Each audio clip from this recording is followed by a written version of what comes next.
Ireland কেন best choice সেটাও আমি বলছি। আমরা জানি যে অনেক টপ টপ কোম্পানি লাইক হচ্ছে যে ফেসবুক, মাইক্রোসফট, গুগল সবাই হচ্ছে যে অফিস আছে আয়ারল্যান্ডে, ডাবলিনে। তো আয়ারল্যান্ড হচ্ছে যে যেহেতু ওদের ট্যাক্স রেটটা কম, অনেক টপ টপ কোম্পানিজ গুলো ওয়ার্ল্ড ওয়াইড তাদের অফিস করছে এখন ওখানে। তার মানে কি ওখানে এমপ্লয়মেন্ট তৈরি হচ্ছে অনেক। সো দ্যাট মিনস হচ্ছে যে Ireland need more skilled people. এখন স্কিল পিপল গুলো কোথেকে হবে? এই যে স্টুডেন্টরা যাবে পড়াশোনা করবে, তারপরে তো ওনারা অ্যাজ স্কিলড ওখানে কাজ করতে পারবেন, রাইট? সো এই জায়গাগুলোতে আসলে অনেক অপরচুনিটি ক্রিয়েট হচ্ছে, মানে এর জন্য আর কি। হ্যাঁ, তারপরে অন টপ অফ দ্যাট হচ্ছে যে ওখানে পড়াশোনায় খরচটাও কম।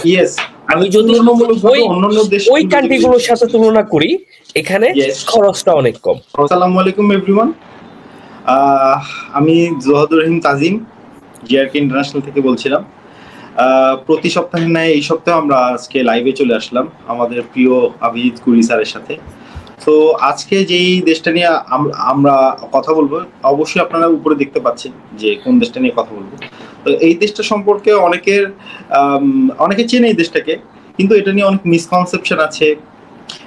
অনেকে বাংলাদেশ থেকে তেমন খুব একটা জনপ্রিয়তা এখন পর্যন্ত পায়নি, কিন্তু ইদানিং এই দেশটা সম্পর্কে বেশ একটা মানে ইনকোয়ারিজ আসছে আমাদের কাছে যে আয়ারল্যান্ড নিয়ে কিন্তু আমরা অনেক আগে থেকেই কাজ করি।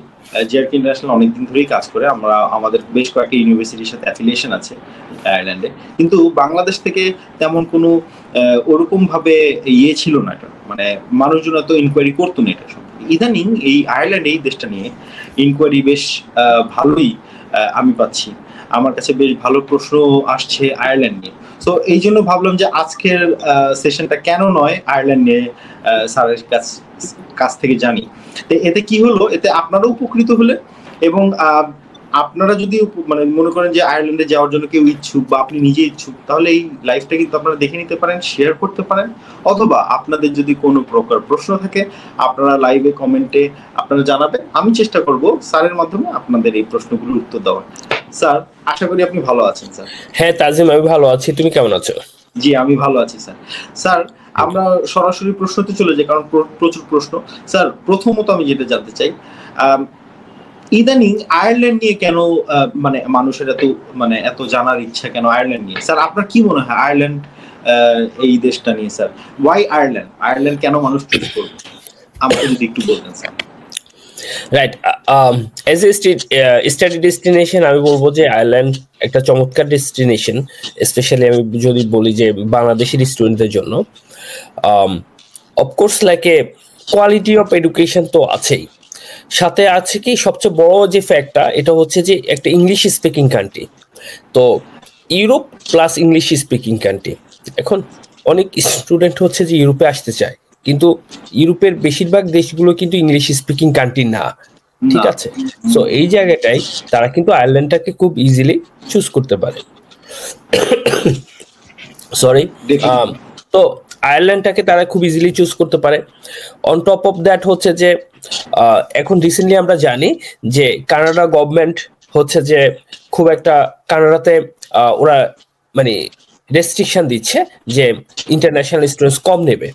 তারপরে ইউএসএ তে আমরা জানি যে ট্রাম্প হচ্ছে যে ক্ষমতায় এসেছেন, আমরা জানি, এবং উনি কিন্তু ইমিগ্রেশন বিরোধী কিন্তু more or less, right? So এটা নিয়ে কিন্তু অনেক জায়গায় অনেক কথাবার্তা হচ্ছে। তো এই যে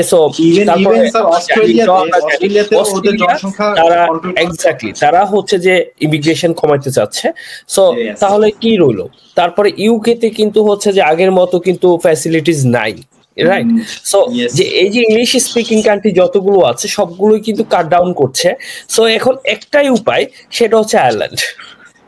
তার মানে ভিসা জটিলতার জন্য, সাম্প্রতিক সময়গুলোতে ভিসা জটিলতার জন্য যে প্রবলেমগুলো ইংলিশ স্পিকিং কান্ট্রিতে স্টুডেন্টরা ফেস করছে, সেটা থেকে পরিত্রাণ পাওয়ার জন্য ইজি অ্যাক্সেস যদি ইংলিশ স্পিকিং কান্ট্রি হয়ে থাকে, সেটা হলো Ireland.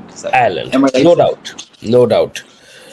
And on top of that আসলে শুধু এটাই না, ইভেন এগুলো ছাড়াও, মানে আমি যদি মনে করি যে এগুলো অন আছে, লেসে আমি মনে করলাম যে এগুলো এখন যে ব্যাপারগুলো বললাম এটা তো রিয়েলিটি, এগুলো বন্ধ হয়ে যাচ্ছে অনেকটা, কিন্তু সেটা যদি আমি বলি যে এগুলো অন আছে, তারপরও আয়ারল্যান্ড কেন বেস্ট চয়েস সেটাও আমি বলছি।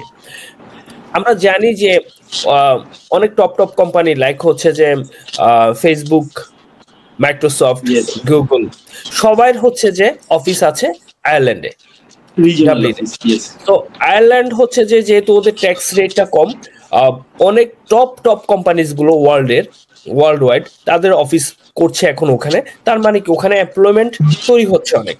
সো দ্যাট মিনস হচ্ছে যে Ireland need more skilled people. এখন স্কিল পিপল গুলো কোথেকে হবে? এই যে স্টুডেন্টরা যাবে পড়াশোনা করবে, তারপরে তো ওনারা অ্যাজ স্কিলড ওখানে কাজ করতে পারবেন, রাইট? সো এই জায়গাগুলোতে আসলে অনেক অপরচুনিটি ক্রিয়েট হচ্ছে, মানে এর জন্য আর কি। হ্যাঁ, তারপরে অন টপ অফ দ্যাট হচ্ছে যে ওখানে পড়াশোনায় খরচটাও কম। আমি যদি ওই কান্ট্রিগুলোর সাথে তুলনা করি, এখানে খরচটা অনেক কম। And on top of that এখানে আরেকটু অ্যাড করতে চাই যে বাংলাদেশ থেকে যারা অ্যাপ্লাই করতে চায়, অনেক স্টুডেন্টরা আবার এটা ভাবে যে অনেক দেশে যাওয়ার জন্য আমাদের পার্শ্ববর্তী দেশ ইন্ডিয়াতে যেতে হয়। তো এটার জন্য একটা মজার ব্যাপার বলে রাখি, স্টুডেন্টরা অনলাইনে বাংলাদেশ থেকেই কাজ করতে পারবে, তাকে ইন্ডিয়া যেতে হবে না। রাজিম, দ্যাটস ভেরি ভেরি, মানে এটা একটা good information. Thank you sir. একটা মানে উপকার, মানে উপকৃত হলো স্টুডেন্টরা এটা শুনে যে আয়ারল্যান্ডের জন্য you don't have to go anywhere from Bangladesh. No. You can apply from Bangladesh for Ireland visa, right? Yes. Okay. Yes. That's nice. Thank you very much, sir. Sir আরো কিছু প্রশ্ন আছে গাইস, আপনাদের যদি কোনো প্রশ্ন থাকে আপনারা কিন্তু কমেন্ট বক্সে জানতে পারেন। এছাড়াও আপনার যদি এক্সট্রা কোনো ইনকোয়ারি প্রয়োজন হয় আমাদের কিন্তু আপনি ডাইরেক্ট মেসেজ করতে পারেন, অথবা হোয়াটসঅ্যাপ নাম্বার আছে, হোয়াটসঅ্যাপ নাম্বারে ফোন দিতে পারেন, মেসেজ করতে পারেন, আমরা চেষ্টা করবো আপনাকে সার্চ করার জন্য। Thank you very much sir. এখন যে বিষয়টা স্যার, আয়ারল্যান্ডের প্রক্রিয়া স্যার, মানে আয়ারল্যান্ডের জন্য তো কি কি সাবজেক্ট স্যার, অর্থাৎ মাস্টার্স, ব্যাচেলার্স, কি কি প্রোগ্রাম অ্যাভেলেবেল আছে স্যার, এই বিষয়টা যদি আপনি একটু বলতেন। তাজিম, আয়ারল্যান্ডে আমাদের তো অনেক রিসেন্টলি আমরা 5+ ইউনিভার্সিটির সাথে আমাদের হচ্ছে যে অলরেডি আমাদের পার্টনারশিপ আছে। আমি in fact as you know like day before yesterday I just came back from ICF Berlin event. তো ওখানে যাওয়ার পরে ওখানেও আমার সাথে কিন্তু বেশ কিছু আইরিশ ইউনিভার্সিটির সাথে আমার কথাবার্তা হয়েছে। সো অনেকগুলো ইউনিভার্সিটি ইভেন আপকামিং আমাদের আসতেছে। এবং most of the important fact হচ্ছে যে আমাদের বেশিরভাগ ইউনিভার্সিটি কিন্তু বার্লিনেই, এই হচ্ছে যে ডাবলিনে লোকেটেড। অ্যান্ড তুমি যেটা জানতে চাচ্ছ স্পেসিফিক্যালি যে কি প্রোগ্রাম আছে, আসলে মোর অর লেস সব প্রোগ্রামে আছে, যেহেতু অনেকগুলো ইউনিভার্সিটি আছে। তো মোর অর লেস মানে দেখো স্টুডেন্টরা কি পড়তে চায়, স্টুডেন্টরা পড়তে চায় মূলত বিজনেস রিলেটেড প্রোগ্রাম, IT বা ইঞ্জিনিয়ারিং রিলেটেড প্রোগ্রাম, আর কিছু আছে হিউম্যানিটিজ বা সোশ্যাল সায়েন্স। এই ফ্যাকাল্টি মূলত তো পড়াশোনাটাকে আমরা এই 3টা ভাগে ভাগ করতে পারি, রাইট? এই 3 ভাগেই কিন্তু আমাদের ইউনিভার্সিটি গুলোতে অনেক প্রোগ্রাম আছে, যেখানে 3 ভাগেই কিন্তু প্রোগ্রাম আছে। এখন বাকিটা bachelors and also for masters, exactly. Okay, যেহেতু এখানে আরেকটা মজার ব্যাপার তোমাকে বলি, এখানে ইভেন বেশি প্রোগ্রাম আছে। কেন? অন্য দেশে যেটা প্রবলেম হয় যে অন্য দেশে অনেক প্রোগ্রাম থাকে, তারা অফার করে কিন্তু তারা লোকাল ল্যাঙ্গুয়েজে অফার করে, ইংলিশে করে না। কিন্তু আয়ারল্যান্ডে তো তোমার এই প্রবলেম হওয়ার কোনো সুযোগ নাই, ফার্স্ট ল্যাঙ্গুয়েজ ইংলিশ ওদের, রাইট? তো whatever it is in English. So যেটা অন্য দেশে ইউরোপের অবশ্যই এটা হয় প্রবলেম, যে অনেক প্রোগ্রাম আছে, আবার কিছু প্রোগ্রাম আছে রেস্ট্রিক্টেড, এটা ইংলিশে পড়াবে, এটা লোকাল ল্যাঙ্গুয়েজে পড়াবে। কিন্তু এখানে কিন্তু ওরকম কোনো স্টুডেন্টদের কোনো সুযোগ নাই, ঠিক আছে? সো সব প্রোগ্রামে কিন্তু স্টুডেন্টরা পড়তে পারছে, so which is very good advantage for the international students. Alright sir, so thank you very much sir. Sir আরেকটা প্রশ্ন আমি একটু জানতে চাচ্ছিলাম স্যার, মানে ব্যাচেলার্সের জন্য আয়ারল্যান্ডের রিকোয়ারমেন্টটা কি স্যার? ব্যাচেলার্সের জন্য কি কি রিকোয়ারমেন্ট স্যার? একজন স্টুডেন্ট ব্যাচেলার্সের জন্য অ্যাপ্লাই করবে, সেটার জন্য কি কি রিকোয়ারমেন্ট থাকবে একটা স্টুডেন্ট? আমি মাস্টার্সেরটা জিজ্ঞেস করবো স্যার, আগে ব্যাচেলার্সেরটা জেনে নিই, তারপর। ব্যাচেলরের জন্য মোস্টলি ওনার 12 ক্লাস পড়াশোনা থাকতে হবে, ঠিক আছে? মোস্টলি ওনার 12 ক্লাস পড়াশোনা থাকতে হবে, পাশাপাশি হচ্ছে যে ওনার ইংলিশ প্রফিসিয়েন্সি যে ব্যাপারটা, আইএলস পিটি, ডুলিঙ্গো এগুলো থাকতে হবে। এগুলো এখন আমি যদি বলি যে আইএলসটা যেহেতু মোর পপুলার, আইএলস দিয়ে বললাম কথাটা, যে আইএলসটা 6 ইকুইভ্যালেন্ট ওনার থাকতে হবে। এবার ওনার পিটিতেও সেম ইকুইভ্যালেন্ট, তারপর ওনার হচ্ছে যে ডুলিঙ্গো তো ইকুইভ্যালেন্ট, এভাবে করে উনি ইকুইভ্যালেন্ট দিয়ে উনি কিন্তু অ্যাপ্লাই করতে পারবে। এন্ড মজার ব্যাপার হচ্ছে যে আয়ারল্যান্ডে ডুলিঙ্গো অ্যাকসেপ্ট করে। সো যেটা আমরা জানি যে অনেক দেশে কিন্তু ডুলিঙ্গো অ্যাকসেপ্ট করে না, কিন্তু আয়ারল্যান্ডে কিন্তু ডুলিঙ্গো অ্যাকসেপ্ট করছে। So they are like a very open for it. ঠিক আছে, সো এটা হচ্ছে ব্যাপার আর কি। স্যার এখন আমাকে একটু বলবেন মাস্টার্স সম্পর্কে। স্যার মাস্টার্সের জন্য কি কি রিকোয়ারমেন্ট স্যার? রিকোয়ারমেন্টটা কি? মাস্টার্সের জন্য একই রকম ভাবে ওনাকে অবশ্যই আন্ডারগ্রেড সম্পূর্ণ করতে হবে, আন্ডারগ্রেড ওনার অবশ্যই থাকতে হবে। অন টপ অফ দ্যাট ওনার হচ্ছে যে আইএলস। এখন মাস্টার্সের ক্ষেত্রে অনেক ইউনিভার্সিটি আছে, এখন ইউনিভার্সিটি টু ইউনিভার্সিটি কিন্তু ভ্যারি করে। অনেক ইউনিভার্সিটিতে কিন্তু উনি আইএলস 6 দিয়েও, আইএলস 6 ইকুইভ্যালেন্ট দিয়েও কিন্তু উনি মাস্টার্স লেভেল অ্যাপ্লাই করতে পারবেন। আবার কিছু কিছু ক্ষেত্রে 6.5 লাগবে। আচ্ছা, তো সেটা কিন্তু ইউনিভার্সিটি টু ইউনিভার্সিটির উপরে ডিপেন্ড করছে। ওকে ওকে, দ্যাটস নাইস, বুঝতে পেরেছি। ওকে, সো দুইটার ক্ষেত্রে আইএলস লাগবে, বা আইএলস মানে ইংলিশ প্রফিশিয়েন্সি টেস্টটা লাগবে, এটা মাস্ট, এটা বুঝতে পারলাম। স্যার এখন আমাকে যদি একটু বলতেন অ্যাপ্লাই করতে মানে কি প্রসিডিউরটা কি, মানে ইজ देयर এনি অ্যাপ্লিকেশন? এখানে একটু তোমাকে একটু বলে রাখি। হ্যাঁ, আমরা যেমন বলছি যে দুটো ক্ষেত্রে আইএলস 6 লাগবে minimum and so on, but however যে কিছু কিছু ক্ষেত্রে স্টুডেন্টের যদি ওটা না থাকে তাহলে কি হবে? তাহলে ওনার যদি মিনিমাম আইএলস 5 থাকে তাহলেও দেখা যাচ্ছে উনি কিন্তু সার্টিফিকেট কোর্সে অ্যাপ্লাই করতে পারছে। স্টিল উনি কিন্তু মিনিমাম যদি ওনার আইএলস লেভেল 5 থাকে, স্টিল উনি কিন্তু সার্টিফিকেট লেভেলে আয়ারল্যান্ডের জন্য অ্যাপ্লাই করতে পারছে। এটা তো অনেক হিউজ একটা অপরচুনিটি। যদি এটাই হয়ে থাকে, মানে অনেকের তো 6 নাও থাকতে পারে, তো সেক্ষেত্রে তারা মানে এটাকে আমরা কি বলবো, এটাকে কি আমরা বলবো পাথওয়ে প্রোগ্রাম, এরকম কি কিছু? ইয়েস, অনেকটা অনেকটা পাথওয়ের মতো। তার মানে আমরা পাথওয়ের মধ্য দিয়ে আমরা আয়ারল্যান্ডে এন্ট্রি নিতে পারছি sir. Right. Nice, thank you very much, thank you sir for the information. Sir এখন আমি একটু জানতে চাচ্ছি sir, apply, how to apply sir, মানে অ্যাপ্লাই কিভাবে করব আমরা, মানে is there any application fee, বা এখানে কি ইউনিভার্সিটি মানে লাইক অ্যাপ্লাই করতে কি কোনো অ্যাপ্লিকেশন ফি দরকার আছে নাকি না, এন্ড অল এই বিষয়গুলো একটু বলবেন, কিভাবে অ্যাপ্লাই করতে হয়, ওরা কি কোনো পরীক্ষা নেয় নাকি স্যার ব্যাচেলার্সের জন্য মাস্টার্সের জন্য, স্যার এটা একটু বলবেন। না, there is no such entrance exam. আমাদের টিম হচ্ছে যে সরাসরি আসলে ইউনিভার্সিটিগুলোতে অ্যাপ্লাই করবে। আর কিছু কিছু ইউনিভার্সিটিতে আসলে, বেশিরভাগ ইউনিভার্সিটিতে আমি বলবো যে অ্যাপ্লিকেশন ফি নেই, কিছু ইউনিভার্সিটিতে অ্যাপ্লিকেশন ফি আছে। তারপরও মজার ব্যাপার হচ্ছে আমাদের কিছু পার্টনার ইউনিভার্সিটি আছে যেখানে জিআরকে স্টুডেন্টদের জন্য কোনো অ্যাপ্লিকেশন ফি লাগবে না। That's very nice. Application fee আছে কিন্তু জিআরকে স্টুডেন্টের জন্য লাগবে না, যেহেতু জিআরকে তাদের পার্টনার। সো ওটার জন্য তারা রেসপেক্ট করে জিআরকে কে ওটা অ্যালাউ করছে যে জিআরকে স্টুডেন্টের জন্য তারা কোনো অ্যাপ্লিকেশন ফি নেবে না।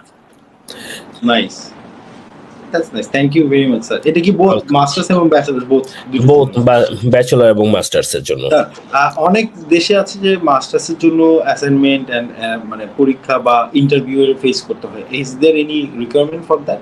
মানে না, কোনো অ্যাসাইনমেন্ট এন্ড থিংস এর মধ্য দিয়ে যেতে হবে না। তবে কিছু কিছু ক্ষেত্রে যেটা হয়, অবশ্যই একটা মোটিভেশন লেটার বা স্টেটমেন্ট অফ পারপাস যেটা থাকে এটা লিখতে হবে। ওকে, বুঝতে পেরেছি sir, thank you very much. Sir এখন যদি আমি একটু বলি ভিসা প্রসেসিং স্যার, আমরা অ্যাডমিশন পেয়ে গেলাম স্যার, মনে করেন এখন আমরা ভিসার জন্য দাঁড়াবো স্যার। সেটা তো আপনি বললেন স্যার বাংলাদেশ থেকেই হবে, তো অ্যাজ আ জিআরকে, মানে আমরা তো জিআরকে আমরা তো করেই থাকি স্যার, মানে প্রসিডিউরটা কি, মানে আমরা কি এখান থেকেই করব সবকিছু? আমরা এখান থেকেই সবকিছু করব। আমরা অনলাইনে ভিসার জন্য অ্যাপ্লিকেশন করব, করার পরে ওনার নির্দিষ্ট যে ডকুমেন্টগুলো লাগবে আমরা সেগুলো আমরা ইন্ডিয়াতে পাঠিয়ে দেব। ইন্ডিয়া থেকে তারপরে হচ্ছে যে আমরা কুরিয়ারে এটা পাঠিয়ে দেব। ঠিক আছে, তারপরে রেজাল্ট হওয়ার পর ওনারা আবার এটা কুরিয়ারে করে আমাদের ব্যাক করবে। সো স্টুডেন্টের ওখানে যাওয়ার কোনো প্রয়োজন নেই, কোথাও যাওয়ার কোনো প্রয়োজন হচ্ছে না। ওকে, কোনো প্রয়োজন নেই। Okay, thank you very much sir. Sir এখন যদি আমি একটু আসি, ধরেন বাজেট স্যার, টিউশন ফিসটা আগে জেনে নিই, তারপর আমি বাজেট আসছি স্যার। টিউশন ফিসটা কিরকম হয়ে থাকে sir? Tuition fees in general normal subject sir. Average যদি বলি, এভারেজ টিউশন ফিটা আমি বলবো যে 8 থেকে 10,000 ইউরোর মধ্যে, 8 থেকে 10,000 ইউরোর মধ্যে। তবে 8 থেকে 10,000 ইউরোর মধ্যে টিউশন ফিটা। তবে আমাদের এমনও ইউনিভার্সিটি আছে, এখানে মজার একটা ব্যাপার বলে রাখি, আমাদের এমন ইউনিভার্সিটি আছে যেখানে বলা হচ্ছে স্টুডেন্ট যদি ওই ইউনিভার্সিটিতে পড়ে তাহলে সেকেন্ড ইয়ার থেকে স্টুডেন্ট হচ্ছে যে ওখানে 50% টিউশন ফিজ অফ পাবে। সো দ্যাট মিনস আমি যদি হিসাবে সুবিধার্থে বললাম যে 10,000 euro tuition fee, second year থেকে উনি টিউশন ফি দেবেন মাত্র 5,000 ইউরো। সো এতে করে কিন্তু উনি হচ্ছে যে সেমিস্টার পার সেমিস্টার, না ইয়ারলি ও ইয়ারলি কথা বলছেন, দ্যাটস ভেরি মানে প্রথম ইয়ারে যদি উনি 10,000 ইউরো দেয়, সেকেন্ড ইয়ারে উনি হচ্ছে যে শুধু 5,000 ইউরো দেবে। সো উনি কিন্তু 5,000 ইউরো উনি সেভ করতে পারছেন। ইয়েস বুঝতে পেরেছি। সো গাইস, আপনারা যদি এই অপরচুনিটিটা পেতে চান এই 50% অফ সেকেন্ড ইয়ার থেকে, তাহলে অবশ্যই জিআর এর মাধ্যমে আপনার অ্যাপ্লাই করতে হবে আয়ারল্যান্ডে, এবং জলদি আমাদের সাথে যোগাযোগ করুন স্যার। তার মানে এটা তো জিআর এর মাধ্যমে এই অপরচুনিটিটা তারা গ্র্যাব করতে পারবে অন দ্যাট ইউনিভার্সিটি, আমাদের পার্টনার ইউনিভার্সিটি। আমরা ওখানে অ্যাপ্লাই করব যেখানে ওই সুবিধাটা আছে ওনার জন্য, right? Okay, thank you very much sir.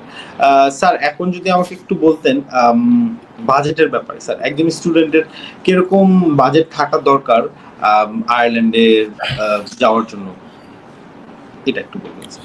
এখন তাজিম, যাওয়ার জন্য যদি আমি বলি যে টিউশন ফি তো 8 থেকে 10,000 রেঞ্জের মধ্যে না, টিউশন ফিস গুলো হয়তো of course like it varies from university to university, program to program, এই ব্যাপারগুলো কিন্তু আমরা জানি সব সময় হয়, ঠিক আছে? এখন এই 8 থেকে 10,000 ইউরো যেমন টিউশন ফি, তো এটার বাইরে কি লাগতেছে? এটার বাইরে কিন্তু আমি যদি লিভিং স্ট্যান্ডার্ডের কথা বলি, যেটা ওনার ব্যাংক স্টেটমেন্ট দেখাতে হবে। এটা মাস্টার্সের স্টুডেন্টের জন্য কিন্তু, যেহেতু মাস্টার্সটা 1 বছরের হয় বেশিরভাগ, তো হচ্ছে যে এখানে ওনার হচ্ছে যে কিন্তু 1 ইয়ারের লিভিং স্ট্যান্ডার্ডটা দেখালেই হচ্ছে, যেটা 10,000 ইউরো আরো এক্সট্রা উনি যদি লিভিং স্ট্যান্ডার্ড দেখায় তাহলে হয়ে যাচ্ছে। তার মানে ব্যাংক স্টেটমেন্ট দেখাতে হবে 10,000 ইউরোর মতো, 10,000 ইউরো। আর যদি হচ্ছে যে এটা ব্যাচেলর স্টুডেন্টদের হয়, যেহেতু ব্যাচেলরটা 3 বছরের, তাহলে কিন্তু ওনাকে 3 বছরের জন্য এটা দেখাতে হবে। ওকে, তাহলে 30,000 ইউরো, ঠিক আছে? সো এই যে আগেটা ওনাকে কিন্তু ওভাবে কাজ করতে হবে। তো 30,000 ইউরো তাকে কিন্তু দেখাতে হবে যে bank balance and so on. So এটা আর কি। ওকে বুঝতে পেরেছি। Thank you very much. যেটা কিনা ইভেন কানাডাতেও কিন্তু এরকম করে দেখাতে হয়। ইয়েস, কানাডাতেও তো এর চেয়ে বেশি কিছু, আর এর চেয়ে বেশি দেখাতে হয়, এটার থেকে বেশি দেখাতে হয়। তো আমি বলবো যে I mean Ireland is much better than even Canada in that case. Yes, of course সেই রূপে থাকতে পারতেছে, ওয়েদার ওয়াইজ ফ্যান্টাস্টিক। হ্যাঁ, সো কানাডার ওয়েদার তো আমরা জানি যে অনেক ঠান্ডা বা কিছু, তো সবকিছু মিলে আমি বলবো যে ইটস এ বুমিং কান্ট্রি। তো উনি যদি স্টুডেন্টরা যদি হচ্ছে যে এটা চিন্তা করে, I think Ireland could be one of the best choice for them. একটা কথা আছে স্যার, ওই যে আয়ারল্যান্ডের স্প্রিং, আইরিশ স্প্রিং বলে, Irish spring is so beautiful. আয়ারল্যান্ডের ওদের তো সিম্বল হলো ওদের ওই যে পাতাটা, একটা পাতা আছে, এই পাতাটি তো সিম্বল।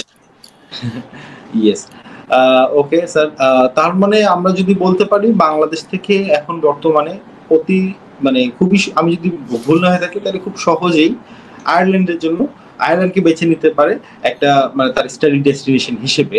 যদি আমি বাংলাদেশ থেকে চিন্তা করি একজন বাঙালি হিসেবে, কেন পারবে? অবশ্যই পারবে, যেটা আপনার কথা শুনে মনে হলো।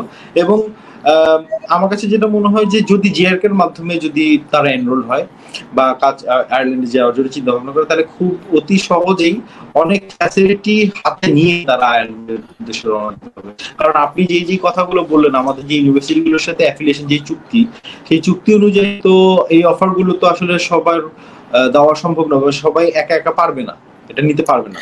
তো জিআরকে এর মাধ্যমে যদি আপনার ইউনিভার্সিটিগুলোর মধ্যে অ্যাপ্লাই করতে পারে, তাহলে সেই ক্ষেত্রে কিন্তু তারাই উপকৃত হবে। লাইক সেকেন্ড ইয়ার থেকে 50% অফ টিউশন ফিস, এটা তো অবিশ্বাস্য একটা ব্যাপার। এক্স্যাক্টলি। Sir thank you. তাহলে কিন্তু ওনার এখন আমাদের ছেলে মেয়েদের কি হয়, আমাদের স্টুডেন্টরা বিভিন্ন দেশে গিয়ে অনেক পরিমাণ কাজ করতে হয় তাদেরকে টিউশন ফি ব্যাক নেওয়ার জন্য।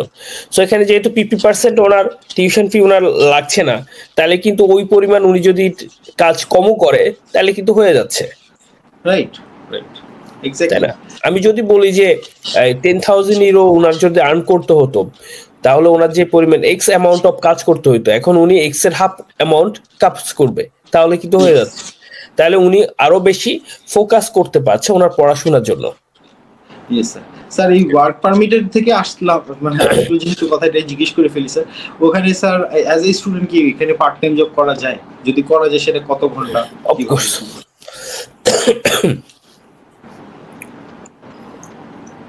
সরি তাজিম, আমার হচ্ছে যে ঠান্ডা লেগে গেছে একটু বার্লিন থেকে। ওনার হচ্ছে যে ওনারা 20 ঘন্টা কাজ করতে পারবেন অ্যাজ এ পার্ট টাইমার। ওনারা হচ্ছে যে মানে ওনারা যখন পড়াশোনা চলবে তখন, আর হচ্ছে যে ডিউরিং দ্য ব্রেক উনি অবশ্যই ফুল টাইম কাজ করতে পারবে, এটা নিয়ে কোনো সমস্যা নেই।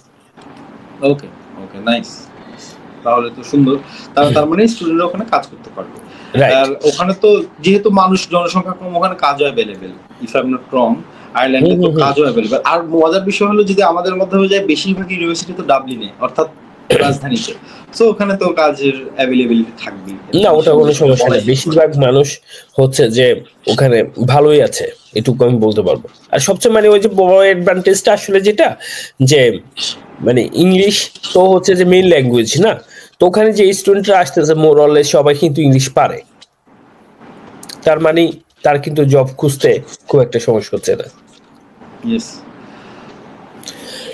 তো সর্বোপরি স্যার যদি আমি চিন্তা করি অ্যাজ আ কাউন্সিলর, মানে অ্যাজ আ মানে CEO and founder of GRK international, how you see in future about Ireland, মানে বাংলাদেশের প্রেক্ষাপটে যদি চিন্তা করি, আয়ারল্যান্ডকে আপনি কিভাবে একটা স্টাডি ডেস্টিনেশন হিসেবে দেখছেন স্যার? যদি আমাদেরকে একদম সারমর্ম হিসেবে যদি বলেন স্যার শেষে। যদি আমি বলবো হচ্ছে যে দেখো তাজিম, আমরা অনেক দেশ কাজ করা শুরু করেছি জিআরকে ঋণ থেকে, যেখানে ওই দেশগুলো নিয়ে কিন্তু মানুষ অত বেশি জানতো না, কাজ করতো না, কিন্তু আমরা কাজ করার ফলে তারপরে হচ্ছে যে আমি বলবো পুরো এশিয়ার মধ্যেই, যে তখন অনেকেই আস্তে আস্তে ওই দেশগুলো নিয়ে কাজ করা শুরু করে এবং কান্ট্রিগুলো অনেক পপুলার হয় আস্তে আস্তে। সো আজকে আমি বলে রাখলাম 2024 নভেম্বরে এসে এই কথাটা, তুমি এটা হয়তো কয়েক বছর পরে তুমি বা অন্য সবাই এটা মিলিয়ে দেখবে যে Ireland গনা B next one of the booming country.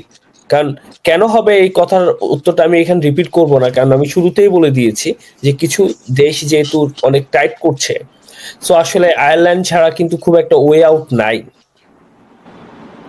So আমরা যেটা ধরতে পারি যে এখন যেভাবে ইজিলি আয়ারল্যান্ডে মুভ করা যাচ্ছে English speaking country, in future হয়তোবা উই ডোন্ট নো এরকম এত শিথিল বা এত ইজিলি মুভ করাটা না, এটাও টাইট নাও যেতে পারে আয়ারল্যান্ডে।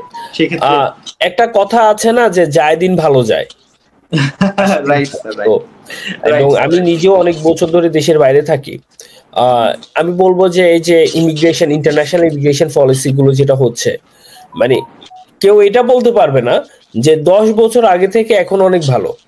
আমি বলবো কি day by day is getting more tight.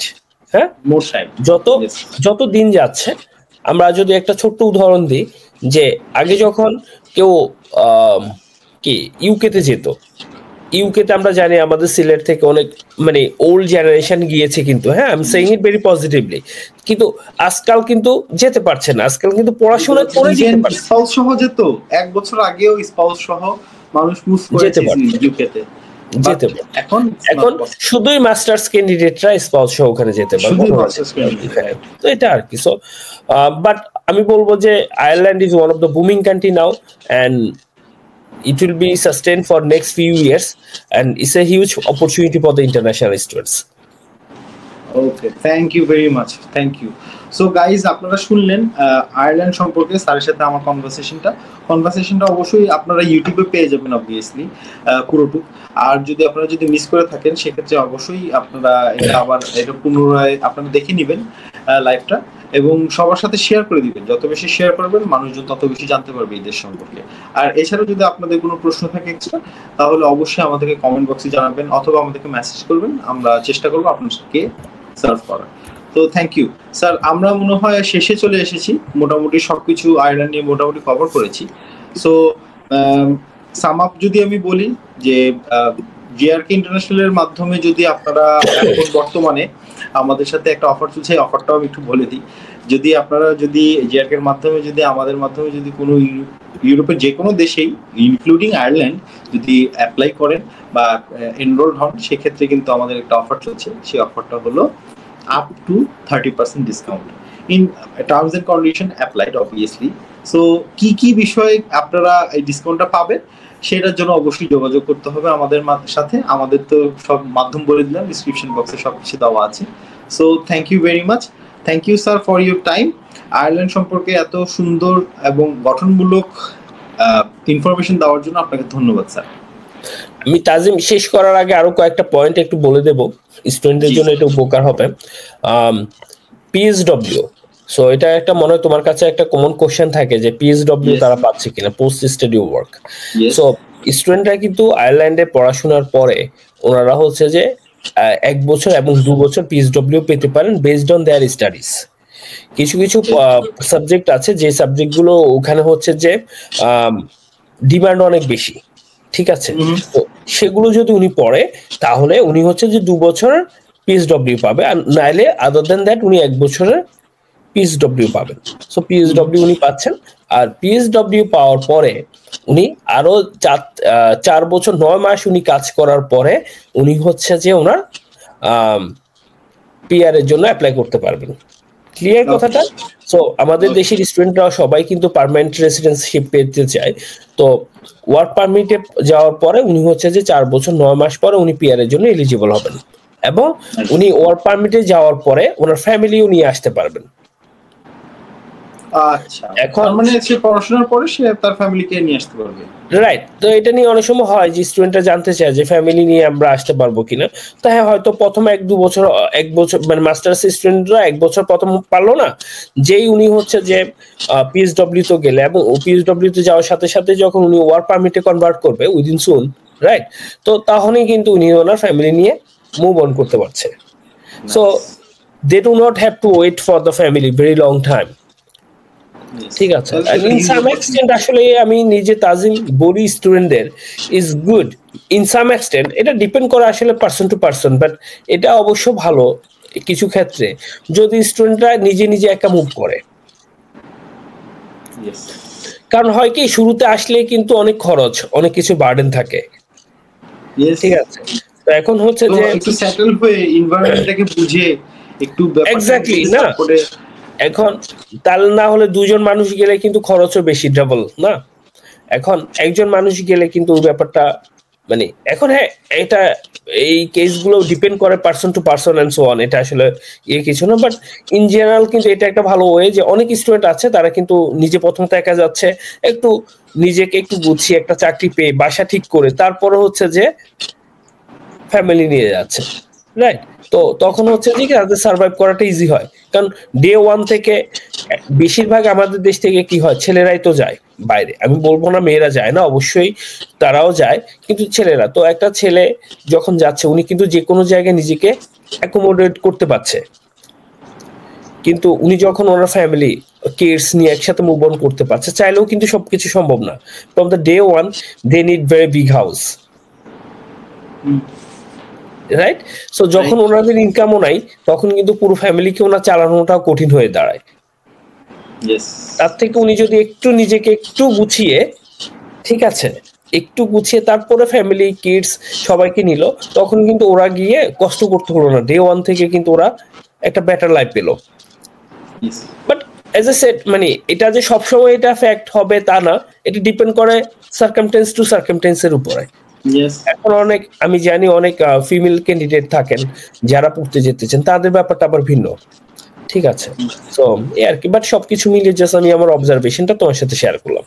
Okay, thank you for your observation, মানে এটা শেয়ার করার জন্য পিএসডব্লিউ সম্পর্কে এবং পিআর সম্পর্কেও জেনে গেলাম আমরা আয়ারল্যান্ডে। So thank you very much sir. তাহলে তো মোটামুটি আমরা সবকিছু কভার করে ফেললাম, তাহলে আমার মনে হয় না আর সময় নেওয়া উচিত, আপনাকে সময় নেওয়া উচিত আপনার। তাহলে স্যার আমরা বিদায় নিতে পারি sir. Right, Tazim, thank you so much. for the session today. Have a great day and thanks to everyone. আপনারা ভালো থাকবেন. Take care of yourself. Thank you. Thank you very much.